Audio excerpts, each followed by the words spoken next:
जो आलीवाल नगर विखे जो शहीद सिंघां दी यादगार है, जो सिख वार दे उन्हां महान योद्धियां दी जो यादगार बनी हुई है, इस स्थान से जो अखां दा कैंप अगे भी लगाया जाता। पिछले साल भी मैंने प्रगट सिंह दस रहे सी, बहुत सारे जिहड़े उस समय ऑपरेशन भी कराए गए ਅਤੇ ਲੋਕਾਂ ਦੀਆਂ ਜਗ੍ਹਾ ਜਿਹੜੀ ਬਣਵਾਈ ਗਈਆਂ ਨੇ।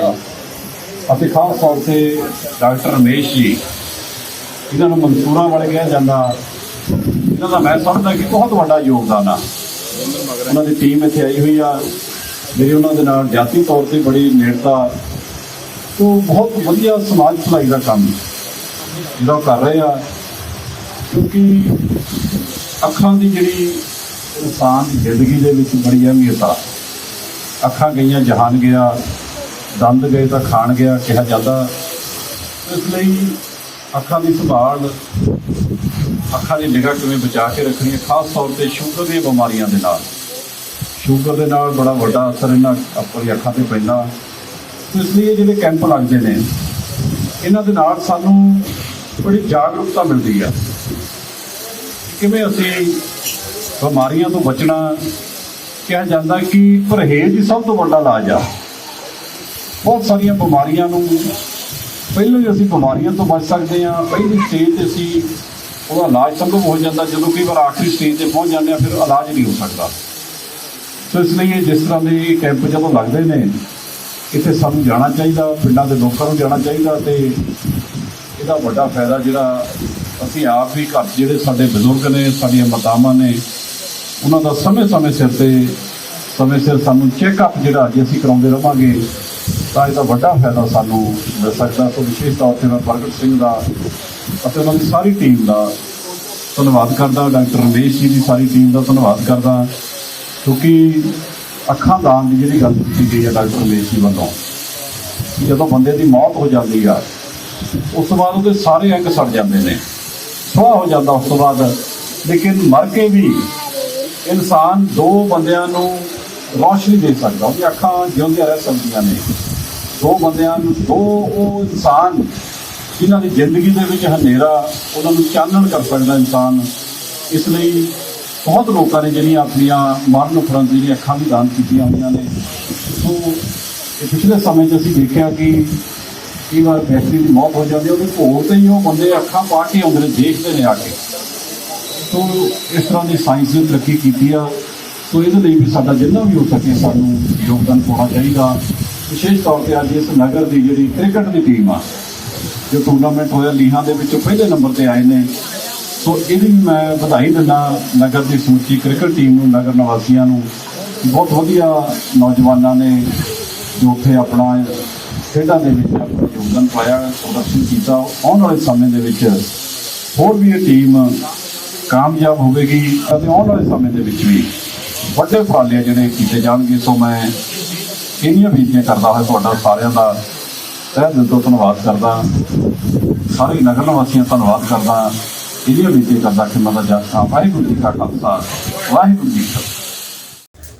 28 ਜਨਵਰੀ 1846 ਸਰਦੀਆਂ ਦਾ ਦਿਨ ਹੋਣਗੇ।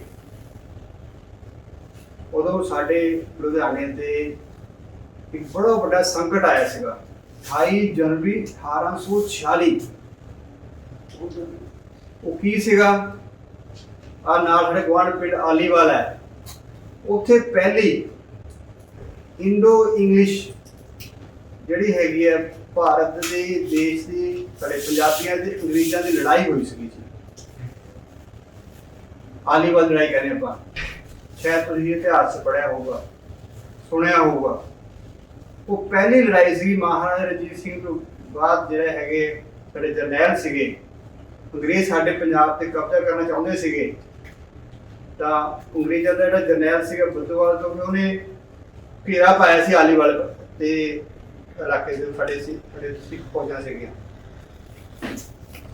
ਸਰਦੀਆਂ ਦਿਨ ਹੋਣਗੇ, ਤੁਸੀਂ ਅੰਦਾਜ਼ਾ ਲਾਓ ਜਦੋਂ ਇੰਨੀ ਫੌਜ ਚੜ ਕੇ ਆ ਜਾਏ ਤਾਂ ਕਿੰਨੇ ਗੋਲੇ, ਕਿੰਨੀ ਮਾਰੋ ਮਾਰ, ਕਿੰਨਾ ਹਾਹਾਕਾਰ ਹੋਈ ਹੋਊਗੀ।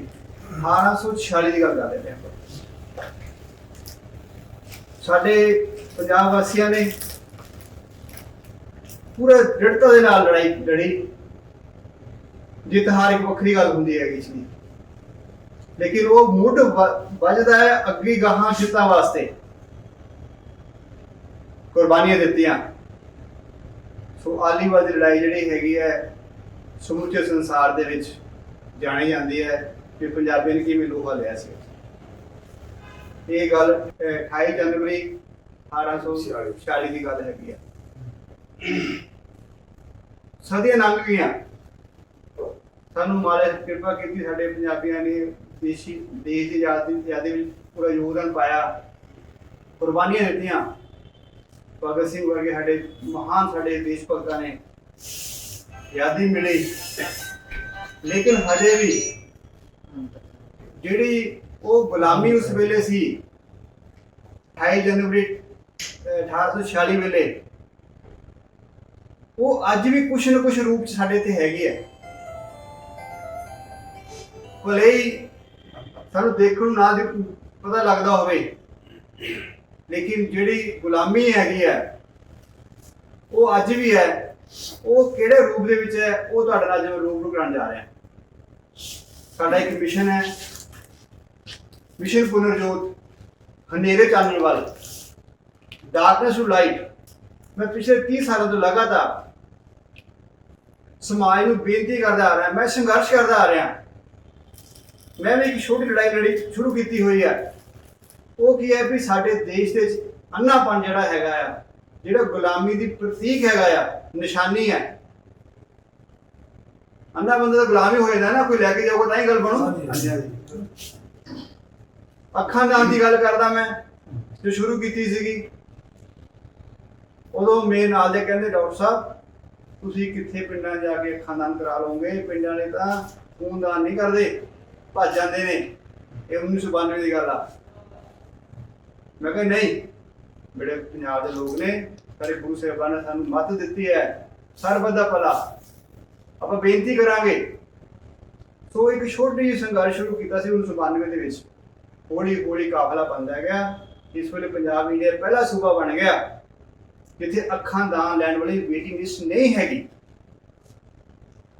ਸੋ ਮੈਂ ਕੋਰਿਲੇਟ ਕਰਾਂਗਾ 28 ਜਨਵਰੀ 1846 ਜਿਹੜੀ ਆਲੀਵਾਲ ਲੜਾਈ ਹੋਈ, ਉਹ ਮੁੱਢ ਵੱਜਿਆ ਸੀਗਾ, ਉਹਦਾ ਇੱਕ ਰੂਪ ਜਿਹੜਾ ਹੈਗਾ ਸਾਡੇ ਅੱਜ ਸਾਡੇ ਵੀਰ ਨਾਲ ਆਏ ਨੇ, ਯਾਦਗਾਰੀ ਟਰਸਟ ਆਲੀਵਾਲ। ਪਹਿਲਾਂ ਤਾੜੀਆਂ ਮਾਰ ਕੇ ਸਵਾਗਤ ਕਰਨਾ। ਇਹਨਾਂ ਚੇਅਰਮੈਨ ਸਾਹਿਬ ਪ੍ਰਗਟ ਸਿੰਘ ਜੀ ਤੇ ਇਹਨਾਂ ਸਾਥੀ ਸਾਰੇ ਆਏ ਨੇ। ਆਪਾਂ ਰੂਬਰੂ ਕਰਾਂਗੇ ਸਾਡੇ ਨਾਲ, ਸਮੁੱਚੇ ਸੰਸਾਰ ਨੂੰ ਦੱਸਾਂਗੇ ਵੀ ਯਾਰ ਜੇ ਕਦੇ ਲੁਧਿਆਣੇ ਆਓ ਨਾ ਤੇ ਇੱਕ ਵਾਰ ਆਲੀਵਾਲ ਜਾ ਕੇ ਜ਼ਰੂਰ ਆਇਓ। ਕਈ ਵਾਰ ਮੈਂ ਵੀ ਸੋਚਦਾ ਕਿ ਸਾਡੇ ਕੋਈ ਮਹਿਮਾਨ ਆਊਗਾ ਸਾਡੇ ਲੁਧਿਆਣੇ ਜ਼ਿਲ੍ਹੇ ਦੇ ਵਿੱਚ, ਸਾਡੇ ਆਉਂਦੇ ਨੇ, ਫਿਰ ਉਹ ਕਿਹੜੀ ਜਗ੍ਹਾ ਦਿਖਾਵਾਂਗੇ ਉਹਨਾਂ ਨੂੰ। ਲੋਕ ਬੜੀ ਜਗ੍ਹਾ ਦਿਖਾਉਂਦੇ ਨੇ। ਮੈਂ ਤਾਂ ਕਹਾਂਗਾ ਤੁਹਾਡਾ ਤੁਸੀਂ ਜਿਹੜਾ ਮਿਊਜ਼ੀਅਮ ਬਣਾਇਆ ਹੋਇਆ, ਜਿੱਥੇ ਜਾ ਕੇ ਇੱਕ ਜਜ਼ਬਾ ਪੈਦਾ ਹੁੰਦਾ ਆ, ਦੇਖ ਕੇ, ਫੋਟੋਆਂ ਦੇਖ ਕੇ, ਤੇ ਉਹ ਆਪਣੇ ਜਿਹੜੇ ਪਿਛੋਕੜ ਨੂੰ ਦੱਸਦਾ ਵੀ ਆਪਾਂ ਕਿੰਨੇ ਮਹਾਨ ਸੀਗੇ ਪਹਿਲਾਂ। ਸੋ ਜਿਹੜੀ ਉਦੋਂ ਲੜਾਈ ਲੜੀ ਗਈ ਸੀਗੀ, ਅੱਜ ਵੀ ਉਹਦਾ ਇੱਕ ਦੂਜਾ ਰੂਪ ਲੜਿਆ ਜਾ ਰਿਹਾ ਹੈ। ਉਹ ਹੈ ਸਾਡੀ ਦ੍ਰਿਸ਼ਟੀਹੀਨਤਾ, ਜਿਹੜੀ ਅਨਪੜ੍ਹਤਾ ਦੇ ਕਰਕੇ, ਸਾਧਨਾਂ ਦੀ ਘਾਟ ਕਰਕੇ, ਜਿਹੜੇ ਆਪਾਂ ਨਿਗਾਹ ਨਹੀਂ ਲੋਕਾਂ ਦੀ ਹੈਗੀ ਹੈ, ਉਹ ਸੁਜਾਖੇ ਹੋ ਸਕਦੇ ਨੇ। ਉਹਨੂੰ ਸੁਜਾਖੇ ਕਰਨ ਦੀ ਲੜਾਈ ਜਿਹੜੀ ਹੈਗੀ ਹੈ ਉਹ ਯਾਦਗਾਰੀ ਟਰਸਟ ਆਲੀਵਾਲ ਕਰ ਰਿਹਾ। ਫਿਰ ਆਪਾਂ ਕਲੈਪਿੰਗ ਅੱਗੇ ਵੀ ਤੁਹਾਡਾ ਬਹੁਤ ਬਹੁਤ ਧੰਨਵਾਦ। ਤੁਸੀਂ ਜੋ ਇੱਕ ਜਜ਼ਬਾ ਤੁਹਾਡੇ ਵਿੱਚ ਹੈਗਾ ਆ, ਤੁਹਾਡੇ ਪੁਰਖਿਆਂ ਨੇ ਜਿਹੜੇ ਉੱਥੇ ਉਸ ਵੇਲੇ ਕੁਰਬਾਨੀ ਦਿੱਤੀਆਂ, ਸਮੁੱਚੇ ਸੰਸਾਰ ਆਜ਼ਾਦ ਕਰ ਉਹਨੂੰ ਸਮੇਟਿਆ ਹੋਇਆ, ਤੇ ਉੱਥੇ ਦੀ ਬਹੁਤ ਅੱਛੀ ਸੇਵਾ ਕਰ ਰਹੇ ਹੋ। ਸਾਡੇ ਯਾਲੀ ਸਾਹਿਬ ਜੋ ਇਹਨਾਂ ਸਰਪ੍ਰਸਤ ਨੇ, ਮਨਪ੍ਰੀਤ ਸਿੰਘ ਯਾਲੀ ਜੀ, ਉਹਨਾਂ ਨੇ ਦੇਖ ਰੇਖ ਦੇ ਵਿੱਚ ਬਹੁਤ ਵਧੀਆ ਸਟੇਡੀਅਮ ਤੁਹਾਡਾ ਬਣਾਇਆ ਹੋਇਆ, ਬਹੁਤ ਵਧੀਆ ਬੱਚਿਆਂ ਵਾਸਤੇ, ਤਾਂ ਕਿ ਸਾਡੇ ਬੱਚੇ ਜਿਹੜੇ ਹੈਗੇ ਉਹਨਾਂ ਜੁੱਸੇ ਵਧੀਆ ਹੋਣ, ਤਗੜੇ ਹੋਣ, ਉਹ ਵੀ ਉਹੀ ਜਿਹੇ ਜੋ ਜਜ਼ਬੇ ਸਾਡੇ ਬਜ਼ੁਰਗਾਂ ਸੀ ਉਹਨਾਂ 'ਚ ਆਉਣ, ਦੇਸ਼ ਦੀ ਰੱਖਿਆ ਕਰਨ। ਤੇ ਬਹੁਤ ਅੱਛੇ ਢੰਗ ਕਰ ਰਹੇ। ਤੁਹਾਨੂੰ ਮੈਂ ਬੇਨਤੀ ਕਰਾਂਗਾ ਸਮੁੱਚੇ ਸਮਾਜ ਨੂੰ ਵੀ ਜੇਕਰ ਸਮਾਂ ਲੱਗੇ, ਕਦੀ ਮੈਂ ਫੋਨ ਨੰਬਰ ਨਾਲ ਥੱਲੇ ਸਾਡੇ ਵੀਡੀਓ ਥੱਲੇ ਹੋਣਗੇ, ਤੁਸੀਂ ਸੰਪਰਕ ਕਰਕੇ ਇੱਕ ਵਾਰ ਜ਼ਰੂਰ ਜਾ ਕੇ ਤੇ ਨਤਮਸਤਕ ਹੋਇਓ। ਉਹ ਸਾਡੇ ਵੀਰ, ਸਾਡੇ ਦੇਸ਼ ਭਗਤ, ਸਾਡੇ ਸ਼ਹੀਦ ਜਿਨ੍ਹਾਂ ਨੇ ਸਾਡੇ ਉਸ ਵੇਲੇ ਲੜਾਈ ਲੜੀ ਸੀ। ਸੋ ਮੈਂ ਸਵਾਗਤ ਕਰਦਾ ਯਾਦਗਾਰੀ ਟਰਸਟ ਆਲੀਵਾਲ ਦਾ ਤੇ ਬੇਨਤੀ ਕਰਾਂਗਾ ਸਰ ਕਰਨੈਲ ਸਿੰਘ ਜੀ ਨੂੰ ਆਪ ਬੇਨਤੀ ਕਰੋ ਕਿ ਤੁਸੀਂ ਸਾਨੂੰ ਰੂਬਰੂ ਕਰਾਓ ਕਿ ਤੁਹਾਡਾ ਜਿਹੜਾ ਉਸ ਵੇਲੇ ਕੀ ਹੋਇਆ ਹੋਊਗਾ ਤੇ ਤੁਸੀਂ ਇਸ ਵੇਲੇ ਕੀ ਕਰ ਰਹੇ ਹੋ। ਵਾਹਿਗੁਰੂ ਜੀ ਕਾ ਖਾਲਸਾ ਵਾਹਿਗੁਰੂ ਜੀ ਕੀ ਫਤਿਹ। ਮੈਂ ਕਰਨੈਲ ਸਿੰਘ ਪਿੰਡ ਆਲੀਵਾਲ ਤੋਂ ਡਾਕਟਰ ਸਾਹਿਬ ਦੱਸ ਕੇ ਗਏ ਨੇ 28 ਜਨਵਰੀ 1800 ਨੂੰ ਉਹ ਜੰਗ ਹੋਈ ਸੀ ਉੱਥੇ ਆਲੀਵਾਲ ਤੇ 10,000 ਸ਼ਹੀਦ ਹੋ ਗਏ ਸੀ। 173-74 ਸਾਲ ਪਹਿਲਾਂ ਦੀ ਗੱਲ ਹੈ ਜਦੋਂ ਤੱਕ ਅੰਗਰੇਜ਼ ਆਪਣੀ ਆਜ਼ਾਦੀ ਬਣਾ ਗਏ ਸੀ। ਤੁਸੀਂ ਜਦੋਂ ਲੁਧਿਆਣੇ ਰੋਡ ਤੋਂ ਜਾਓਗੇ ਅੰਗਰੇਜ਼ ਦੀ ਸਿੱਖ ਸੀਟ ਬਣੀ ਹੋਈ ਸੀ, ਹੁਣ ਵੀ ਮੌਜੂਦ ਬਣੀ ਹੋਈ ਆ। 174 ਸਾਲ ਪਹਿਲਾਂ ਦੀ ਇਹ ਜੰਗ ਨੂੰ ਅੱਜ ਸਾਡੇ ਸਰਪੰਚ ਸਰਦਾਰ ਭਗਤ ਸਿੰਘ ਚੇਅਰਮੈਨ ਪਿਛਲੇ 5 ਸਾਲ ਬੀਤ ਚੁੱਕੇ ਨੇ, ਉਹ ਸਰਪੰਚ ਸੀ। ਅੱਜ ਇੱਕ ਇਤਿਹਾਸ ਬਣਾਇਆ, ਬਹੁਤ ਵੱਡੀ ਮਨਾਰ ਬਣਾਈ ਹੋਈ ਆ। ਛੋਟੀਆਂ ਪੁਰਾਣੀਆਂ ਇੱਟਾਂ ਦੀ ਮਨਾਰ ਬਣਾਈ ਹੋਈ ਆ ਜੀ, ਨਿੱਕੀਆਂ ਨਿੱਕੀਆਂ ਇੱਟਾਂ ਦੀ। ਉੱਥੇ 28 ਜਨਵਰੀ 1846 ਨੂੰ ਅਖੰਡ ਪਾਠ ਆਰੰਭ ਕਰਾਉਂਦੇ 10,000 ਸਿੱਖ ਸ਼ਹੀਦਾਂ ਦਾ ਉੱਥੇ ਆਪਾਂ ਅਸੀਂ ਭੋਗ ਪਾ ਕੇ ਉਹਨਾਂ ਦੇ ਨਤਮਸਤਕ ਹੁੰਦੇ ਹਾਂ ਤੇ ਬਹੁਤ ਲੋਕ ਉੱਥੇ ਆਉਂਦੇ ਆ। ਇੰਗਲੈਂਡ ਅਮਰੀਕਾ ਤੋਂ ਵੀ ਲੋਕ ਉੱਥੇ ਆਉਂਦੇ ਆ ਜੀ। ਜੋ ਉਸ ਆਲੀਵਾਲ ਦੀ ਜੰਗ ਦੀ ਲੜਾਈ ਦਾ ਇਤਿਹਾਸ ਇੰਗਲੈਂਡ ਦੇ ਵਿੱਚ ਵੀ ਹੈ, ਉੱਥੇ ਇੱਕ ਸ਼ਹਿਰ ਵਸਿਆ ਹੋਇਆ, ਉਹਦੇ ਨਾਂ ਤੇ ਵੀ ਉੱਥੇ ਚੱਲਦਾ। ਕਿ ਅੱਜ ਅਸੀਂ ਬਹੁਤ ਹੀ ਮਾਣਯੋਗ ਸਰਦਾਰ ਪ੍ਰਗਟ ਸਿੰਘ ਦੇ ਜਿਨ੍ਹਾਂ ਨੇ ਸਾਨੂੰ ਪਿਛਲਾ ਪਿਛੋਕੜ ਯਾਦ ਕਰਾਇਆ। ਉੱਥੇ ਲਾਇਬ੍ਰੇਰੀ ਬਣੀ ਹੋਈ ਆ, ਪਿਛਲੇ ਇਤਿਹਾਸ ਦੀਆਂ ਤਸਵੀਰਾਂ ਲੱਗੀਆਂ ਹੋਈਆਂ ਵੀ ਪਿਛਲਾ 170-74 ਸਾਲ ਪਹਿਲਾਂ ਇਹ ਦੇਸ਼ ਆਪਣਾ ਕੀ ਸੀ ਤੇ ਪਿੰਡ ਕੀ ਸੀ। ਤੇ ਹੁਣ ਜਾ ਕੇ ਇੱਥੇ ਕੋਈ ਤੁਹਾਨੂੰ ਬੇਨਤੀ ਕਰਾਂਗਾ 28 ਜਨਵਰੀ 1846 ਦੇ ਦਿਨ ਅਸੀਂ ਉੱਥੇ ਮਨਾਈਦਾ, ਬਹੁਤ ਧੂਮਧਾਮ ਨਾਲ ਮਨਾਈਦਾ। ਬਹੁਤ ਵੱਡੇ ਲੀਡਰ ਤੇ ਆਪਣੇ ਕੀਰਤੀ ਜਥੇ ਆਉਂਦੇ ਆ ਤੇ ਸਹਿਯੋਗ ਦਿੰਦੇ ਆ ਤੇ ਬਹੁਤ ਬਹੁਤ ਧੰਨਵਾਦ ਕਰਦਾ ਡਾਕਟਰ ਮੇਜ ਦਾ। ਸਾਡੇ 3 ਕੈਂਪ ਲੱਗ ਚੁੱਕੇ ਜੀ, ਪਿੱਛੇ ਵੀ ਕੈਂਪ ਲੱਗ ਚੁੱਕੇ ਆ, ਉੱਥੇ ਵੀ 9-10 ਮਰੀਜ਼ਾਂ ਦਾ ਐਕਸਪ੍ਰੈਸ਼ਨ ਕੀਤਾ। ਪਿਛਲੀ ਵਾਰ ਵੀ ਉਹਦੇ ਪਿਛਲੀ ਵਾਰ ਵੀ 3 ਕੈਂਪ ਲੱਗ ਚੁੱਕੇ ਆ ਤੇ ਬਹੁਤ ਦੂਰੋਂ ਉੱਥੋਂ ਆ ਕੇ ਆਪਰੇਸ਼ਨ ਲੋਕਾਂ ਨੇ ਕਰਵਾਏ ਆ। ਅਸੀਂ ਇਹਨਾਂ ਦਾ ਤਹਿ ਦਿਲੋਂ ਧੰਨਵਾਦ ਕਰਦੇ ਹਾਂ ਜਿਨ੍ਹਾਂ ਨੇ ਸੇਵਾ ਨਿਭਾਈ ਆ। ਪਹਿਲਾਂ ਲੜਾਈਆਂ ਲੜਦੀਆਂ ਸੀ ਜੰਗਾਂ ਦੇ ਹੱਥ ਤੇ, ਹੁਣ ਲੜਾਈਆਂ ਚੱਲਦੀਆਂ। ਕਿਸੇ ਡਾਕਟਰ ਸਾਹਿਬ ਦੱਸ ਕੇ ਗਏ ਨੇ ਨਿਗਾਹ ਗਈ ਤੇ ਜਾਣ ਗਿਆ, ਜੇ ਨਿਗਾਹ ਹੈ ਨਹੀਂ ਤਾਂ ਕੁਝ ਵੀ ਨਹੀਂ ਹੈਗਾ, ਜੇ ਨਿਗਾਹ ਹੈ ਤਾਂ ਸਭ ਕੁਝ ਹੈਗਾ ਜੀ।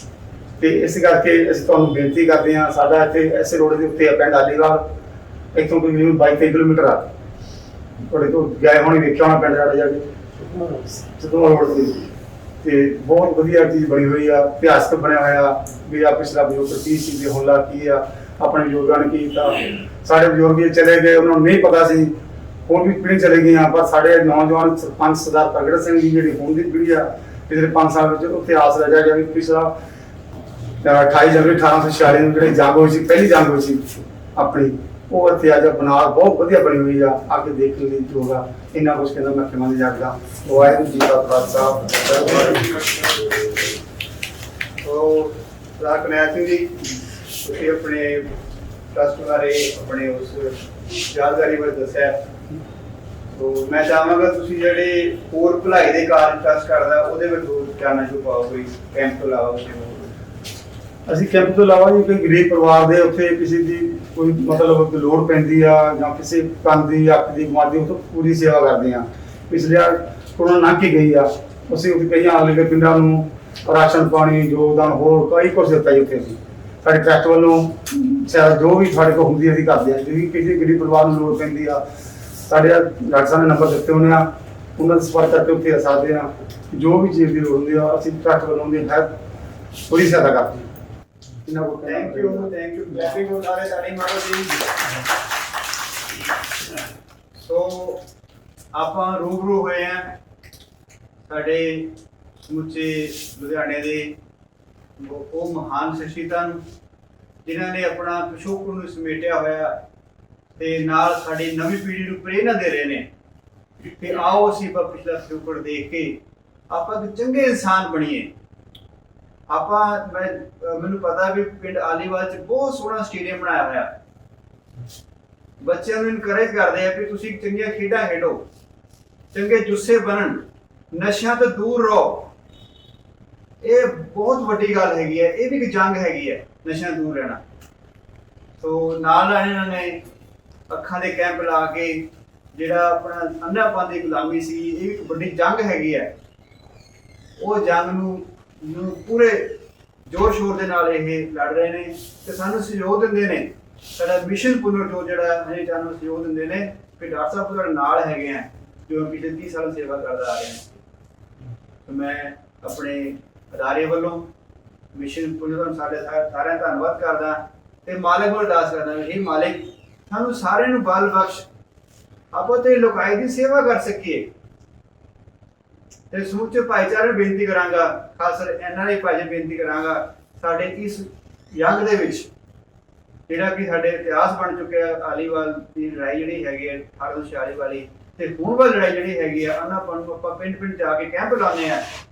ਮੈਂ ਸਭ ਨੂੰ ਬੇਨਤੀ ਕਰਦਾ ਸਾਨੂੰ ਬੁਲਾਓ, ਜਿੱਥੇ ਲੋੜ ਹੈਗੀ ਹੈ ਉੱਥੇ ਜਾ ਕੇ ਆਪਾਂ ਸੇਵਾ ਕਰ ਸਕੀਏ। ਉੱਥੋਂ ਕੋਈ ਮਰੀਜ਼ ਨਿਕਲਦੇ ਨੇ ਉਹਨਾਂ ਦਾ ਆਪਰੇਸ਼ਨ ਕਰ ਸਕੀਏ, ਬਿਲਕੁਲ ਫ੍ਰੀ ਸਰਜਰੀ ਕਰ ਸਕੀਏ। ਥੋੜਾ ਸਾਥ ਦਿਓ ਸਾਡੇ ਸਾਰਿਆਂ ਨਾਲ।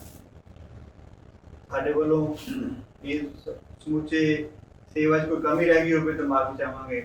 ਵਾਹਿਗੁਰੂ ਜੀ ਕਾ ਖਾਲਸਾ।